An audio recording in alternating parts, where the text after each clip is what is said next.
My relevant business news, I'm going to title this, Will Donald Trump Save Twitter? One of our other employees mentioned that the other day, and I looked into it. So obviously he's been super vocal on Twitter responding to SNL sketches that are parodying him.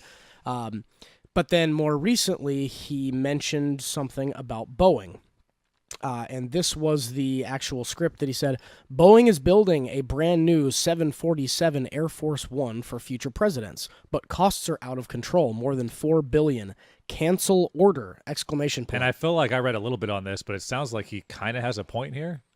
Potentially. I mean, it could be that it's too expensive. But more than that, I think this is an example of signaling. This is the highest office in the world. And the person who is the president-elect now is saying something that affected Boeing in the stock market. Yep. So, is this something that he's going to tone down over the course of his presidency? I would say probably not.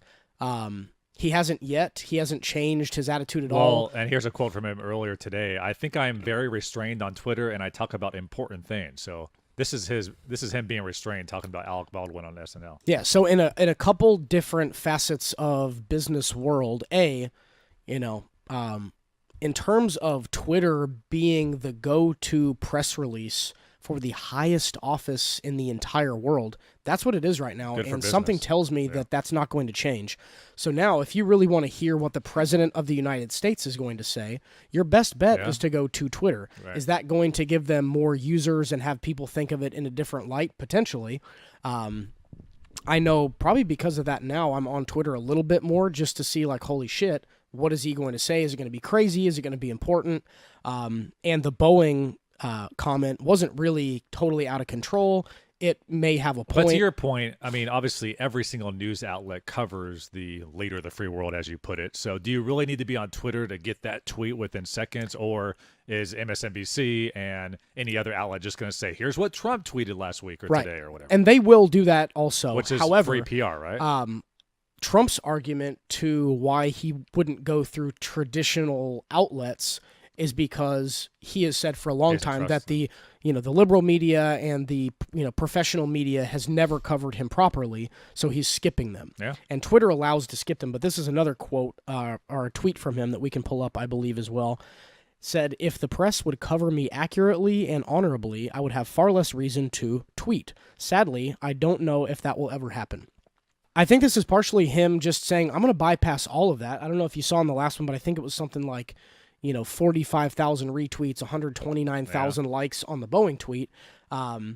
So this is something where he's putting the message out there, and then media outlets are asking him about his tweet. So they're covering the... It's almost as if Twitter has found a way to have the biggest influencer in the world use their platform almost exclusively.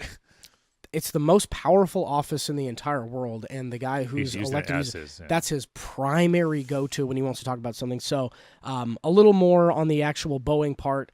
When interviewed, I believe, by the New York Times in his building afterwards, he said, it's going to be over $4 billion for the Air Force One program, and I think it's ridiculous.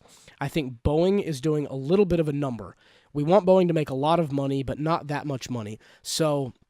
what this shows me is that potentially down the road, he's going to make a press release via Twitter, and then the press is going to come to him to start covering that. So they're going to be covering a story that he's already broken, essentially. So I think overall for business for Twitter, I see it as a positive sign.